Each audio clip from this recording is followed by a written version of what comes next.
Pablo, bueno, hemos cantado hoy Lo que queremos es revolución. No sé si realmente queremos eso, pero yo voy a estar hablando un poco de la revolución de Dios, que queramos o no, y empieza aquí ahora. Así es. Hoy vamos a estar en Lucas capítulo 3, yo puse un primer versículo ahí, así si tienen Biblia que lo busquen, si no tampoco pasa nada porque yo voy a estar poniendo los versículos que necesitamos ahí en la pantalla.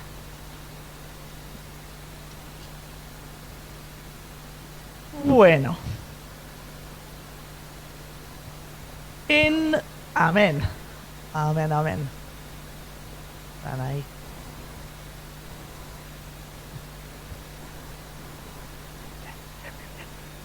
Bien. Bueno, ustedes hoy tienen que decir amén bien fuerte porque no está Juan Carlos para mantenernos todos despiertos. Así es. Amén, muy bien. Ahí atrás. Ok. Bueno, en Lucas 3... nos encontramos con el ministerio del profeta Juan, que conocemos como Juan Bautista, y él tenía un rol importante preparando el camino para Jesús, bautizando a la gente en el desierto y predicando el evangelio de arrepentimiento. Y como yo puse aquí en ese versículo 8, dice, produzcan pues frutos dignos de arrepentimiento. Y a mí me parece interesante la frase frutos dignos de arrepentimiento. Y me hace preguntar, ¿cuáles son estos frutos dignos de arrepentimiento? Que se supone que no son los huevos que puse, los uvas que puse ahí en la pantalla. Y se ve que a la gente ahí también se le despertó esa curiosidad, porque en versículo 10, si ponemos uno más, la gente también les preguntaban, diciendo, pues, ¿qué haremos? ¿Qué haremos con eso? Que me parece que para nosotros también es una buena pregunta. Y es una pregunta que periódicamente sería bueno que vayamos a Dios a preguntarle de vez en cuando, ¿qué haremos? ¿Qué haremos para producir frutos dignos de arrepentimiento? Y también a escuchar y a esperar lo que Él nos proponga. Y yo digo eso especialmente para los que somos, como yo, un poco más viejos en los caminos del Señor, ¿sí? Porque a nosotros es demasiado fácil pensar que somos cancheros, que sabemos todo. Cuando sos nuevo, vas con los ojos abiertos a escuchar todo y absorber todo y todo es nuevo. Pero cuando nos ponemos cancheros, hemos escuchado todo, sabemos todo. Y en realidad nadie sabe todo. Y cuando pensamos que sabemos todo, es cuando nos quedamos estancados. Estamos en lo de siempre, haciendo rutinas, porque sí. Y nos vamos olvidando qué es este primer amor que tuvimos con los ojos así abiertos. Y es bueno volver a abrir nuestros ojos y orientarnos intencionalmente a lo que Dios quiere de y para nosotros hoy en ese mundo.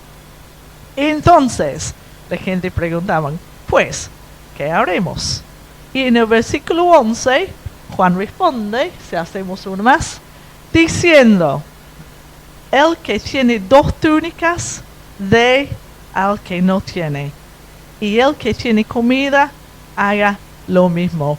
Y ahí, en ese versículo sencillito, empieza la revolución. Pues, ¿qué haremos?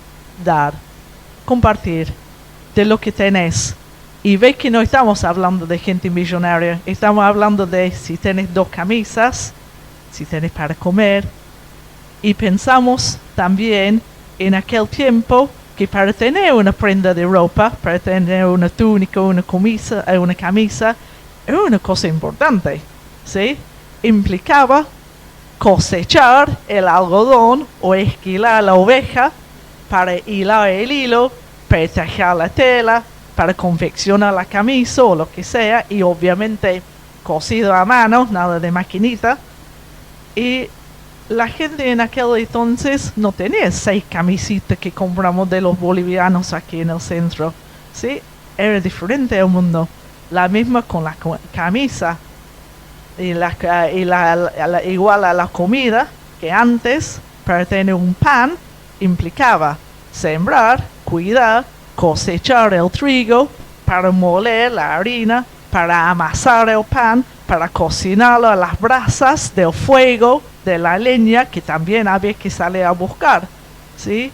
Y nosotros hoy hemos perdido este contacto cercano con la producción de las cosas que usamos todo el día, y por eso no lo pensamos a veces. En aquel tiempo, el pan de ayer no se tiraba. Si tenía 2 pancitos, era para que me quedara una a mí, para mañana. Sin embargo, Juan dice, aquel que tenga, aunque sea 2 camisas, 2 pancitos, con todo lo que implicaba producirlo, es para compartir. Y es para pensar, ¿no? Es para quedarnos pensando un poco en eso. ¿Qué más? Seguimos leyendo. Uno más. Eso, ahí. También, dice, también fueron unos publicanos, habla con Juan, y los publicanos es una palabra que no usamos, no entendemos, pero es la palabra que usaba para los cobradores de impuestos. Y fueron ellos para ser bautizados y le preguntaron, uno más, Maestro, ¿qué haremos? Y él les decía, no cobren más de lo que les está ordenado. Y si seguimos uno más, también unos soldados les preguntaban diciendo, ¿y nosotros qué haremos? Y si seguimos, él les dijo, no hagan extorsión ni denuncien falsamente a nadie, conténtense con sus salarios. Y frenamos aquí. Los publicanos, o sea, los recaudadores de impuestos, y los soldados eran judíos, o sea, tenían la misma raza que Juan, que Jesús, que los judíos, pero eran empleados del Imperio Romano, que en aquel tiempo ocupaban la tierra de los judíos. Entonces, estos empleados, los cobradores de impuestos y los soldados, eran odiados por su propia gente, sus compatriotas judíos. Y era casi inevitable, porque por un lado, ellos como que representaban la dominación extranjera de Roma, y por eso se consideraban que esta gente se había vendido a sí mismo a trabajar por el enemigo. También, por el otro lado, el mismo Imperio Romano hacía la vista gorda cuando estos empleados judíos cobraban de más, o se extorsionaba a su propia gente. Entonces, estos recaudadores de impuestos y los soldados judíos se los consideraba como ladrones, como delincuentes que vendían sus servicios al opresor extranjero y ganaban dinero a la expensa del sufrimiento de sus propios compatriotas. Y a esa gente, Juan no dice que deja de hacer su trabajo, porque como dijo el pastor recién, del trabajo vivimos, sabemos, del trabajo se come, pero que sí que resisten esa tentación para usar su posición para hacerse un poco más, o de aprovechar de la gente de alguna situación para hacer una estafa, para quedarse con algo que no le corresponde. Así tenemos, en resumen, en unos pocos versículos, 3 veces la misma palabra. Pues, ¿qué haremos? Maestro, ¿qué haremos? ¿Y nosotros qué haremos? ¿Y nosotros qué haremos? Y 3 veces casi la misma respuesta. Lo que consideramos nuestro es para compartir, aunque sea poco. Y lo que no es nuestro, sigue no siendo nuestro. En palabras cortas, nos da una enseñanza bien sencilla, pero no fácil. Y a mí me hizo pensar en otra historia, que es unos capítulos después que voy a poner aquí para que no busquen, pero en el mismo Evangelio de Lucas, hay una historia que habla de Jesús y un joven rico, y yo quiero hacer una pequeña comparación porque me parece interesante. Y cuenta de un joven rico que se encuentra con Jesús y le pregunta, sí, uno más. Eso. El joven rico pregunta, Maestro bueno, ¿qué haré para obtener la vida eterna? Y yo veo otra vez la misma pregunta. ¿Qué haré? ¿Qué haremos? ¿Qué haré? ¿Qué haremos? Y Jesús le contesta casi con la misma respuesta que Juan había dado a la gente en capítulo 3. Si vamos uno más. A una voz. Te falta una cosa. Vende todo lo que tenés y repártelo a los pobres y tendrás tesoro en el cielo y ven, sígueme. Y a mí me llama muchísimo la atención que son dos historias casi paralelas y donde las personas preguntan ¿qué haré? ¿O qué haremos? Y son dos respuestas también paralelas, casi lo mismo, y son respuestas que van directamente aquí, a mi bolsillo, con las pertenencias, con la economía. Y me parece que, por más que sea difícil, es para tomar en serio. Pero si tomamos en serio, nos vamos a enfrentar con una enseñanza difícil. Y frente a la enseñanza difícil, desafiante, tenemos una gama de maneras de reaccionar. Y la primera posibilidad es que nos desesperamos y terminamos en la nada porque salimos corriendo. En la historia aquí del joven rico, él se desesperó, se paralizó y salió corriendo. La historia cuenta que se fue triste. Ahí, uno más, ya está saliendo. Dice, entonces él, al oír estas cosas, se entristeció mucho porque era muy rico. ¿Sí? Y no sabemos si después se puso a pensar o cómo terminó la historia de él, pero en ese momento ya está paralizado. En la historia de Juan Bautista, si volvemos a capítulo 3 de Lucas, nos cuenta así, que yo voy a leer uno más desde el versículo 18. Eso dice. Así que Juan, exhortando con estas y otras muchas cosas, anunciaban las buenas noticias al pueblo. Pero, eso, versículo 19, el tetrarca Herodes, que es como un rey, como fue reprendido por Juan respecto a Herodia, la mujer de su hermano, y de todas las maldades que Herodes había hecho, añadió a todo también eso, encerró a Juan en la cárcel. Si el joven rico en la historia de Jesús se desesperó y salió triste frente a la enseñanza difícil de Jesús, aquí con Herodes tenemos otra opción: encarcelar a las personas que nos quieren enseñar. Herodes era un tetrarca, dice el pasaje, que quiere decir como un rey de los judíos, pero no un rey de las líneas de los reyes. Las tetrarcas, palabra difícil, eran reyes políticos, eran elegidos, designados por los romanos como figuras decorativas para cumplir los órdenes de los mismos romanos para mantener a los judíos en orden. Y este rey, este Herodes, había tenido relaciones íntimas con la mujer Herodia, que era la esposa del propio hermano Felipe, hermano de Herodes. O sea, eso.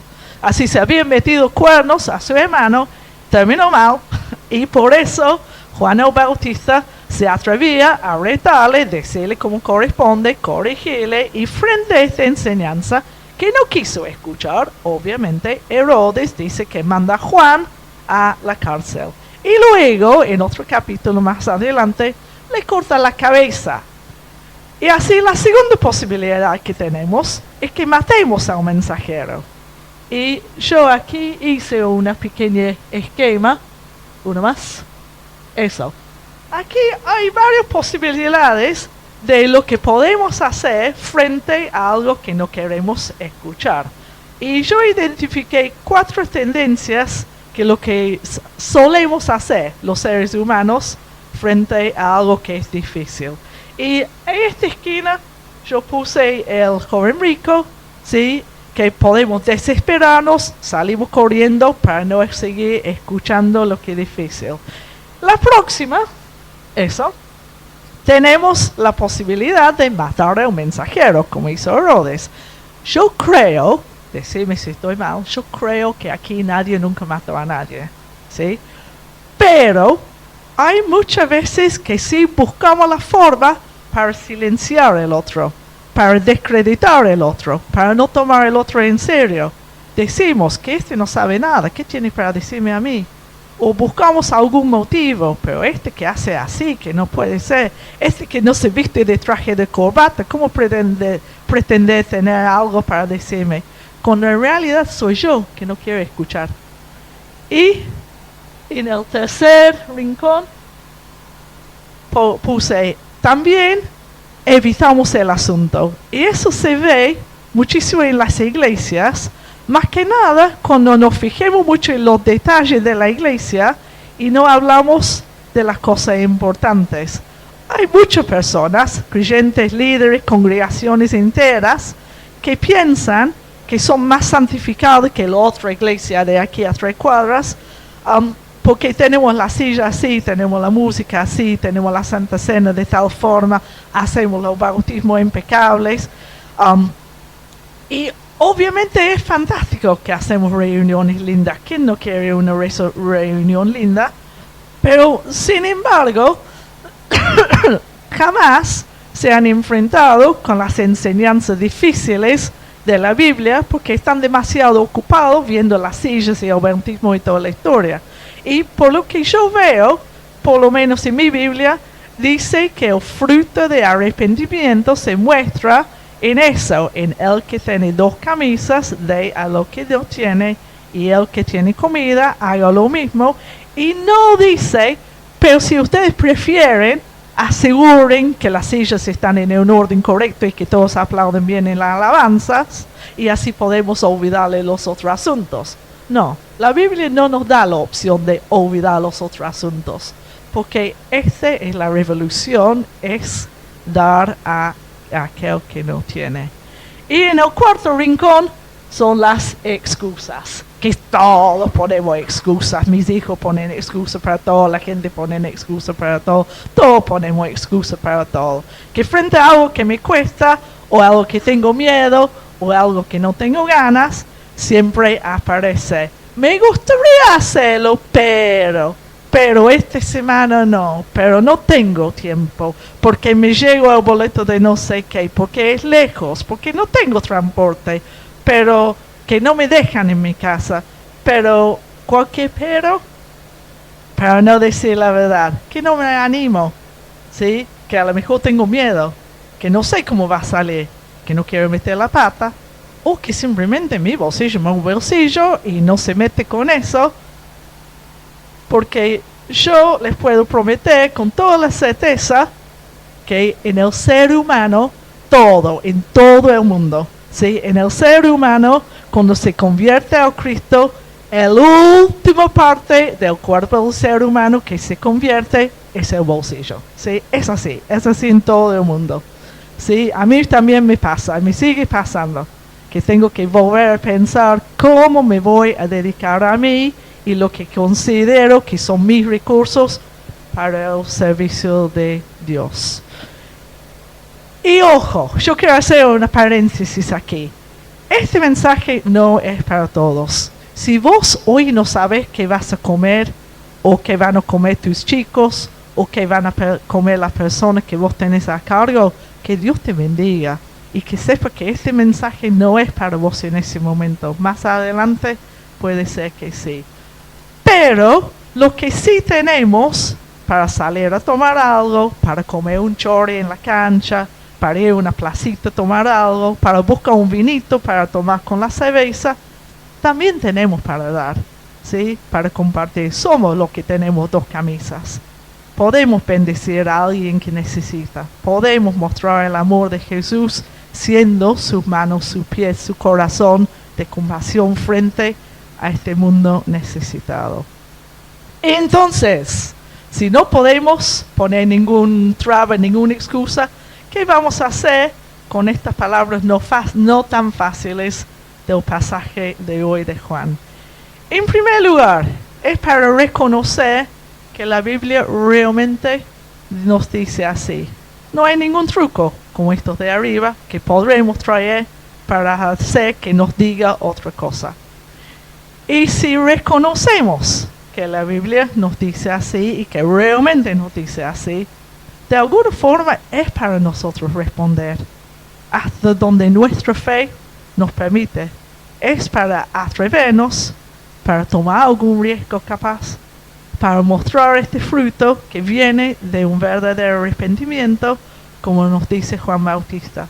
Y por eso puede ser que a los que consideramos más cancheros, más experimentados en la fe, sería para nosotros tomar unos pasos más grandes según el nivel de madurez espiritual que consideramos que tengamos y hasta dónde estamos convertidos el corazón, espíritu, mente y bolsillo. Y recordamos también que tenemos el ejemplo de Jesús, que caminando en esta tierra no tuvo ni donde apoyar su propia cabeza, dice la Biblia. Sin embargo, dio todo de sí mismo hasta entregar su propia vida para los demás. Y también quiero terminar con 2 versículos que son palabras de ánimo y son de las 2 historias que hemos tocado hoy. Y el primer versículo es la promesa que dio Juan a la gente aquí en el capítulo 3 de Lucas, cuando la multitud preguntaba a Juan si era él el Mesías que había que venir, y Juan contesta así en versículo 16. Uno más. Ahí te. Se lee mal. Bueno, les leo. Dice: yo, Juan, a la verdad, les bautizo en agua, pero viene él que es más poderoso que yo, de que no soy digna de desatar la correa de su calzado, y él les bautizará en el Espíritu Santo y fuego. Amén. Si tenemos a Jesús, tenemos su Espíritu. Si tenemos su Espíritu, vamos a mostrar los frutos de arrepentimiento, porque Él está trabajando en nosotros. Si tenemos los frutos es porque tenemos el Espíritu. Si tenemos el Espíritu, vamos a mostrar sus frutos en nuestro caminar, en nuestra acción, en nuestra vida. Así que animemos, porque tenemos el Espíritu Santo de nuestra guía y ayuda para poner en práctica lo que Dios sí nos pide. Y el segundo, último versículo se encuentra al final de la historia del joven rico con Jesús, y cuenta que Jesús vio como el hombre salió triste y desesperado y dijo: cuán difícilmente entrará en el reino de Dios los que tienen riquezas. Y como ya sabemos, es difícil. Entonces dice que los que estaban ahí les preguntaron, y ahí queda ahí, muy bien. Le preguntaron: ¿y quién podrá ser salvo? Y Jesús le dijo así: lo que es imposible para los hombres es posible para Dios. Amén. Cuando intentamos tomar en serio las palabras de la Biblia, es cuando encontramos que tenemos a Jesús al lado para acompañarnos en el camino. Y cuando nos fracasamos en el camino, en el intento, también vamos a encontrar que tenemos a Jesús al lado para levantarnos, para seguir el camino juntos. Así, además de su Espíritu adentro nuestro, tenemos al Dios del imposible caminado al lado nuestro y dispuesto a usarnos para mostrar su gloria al mundo a través de nuestros frutos de arrepentimiento que vienen de nuestro amor por Él y por nuestros prójimos. Y esa es mi palabra de hoy. Amén. Gracias.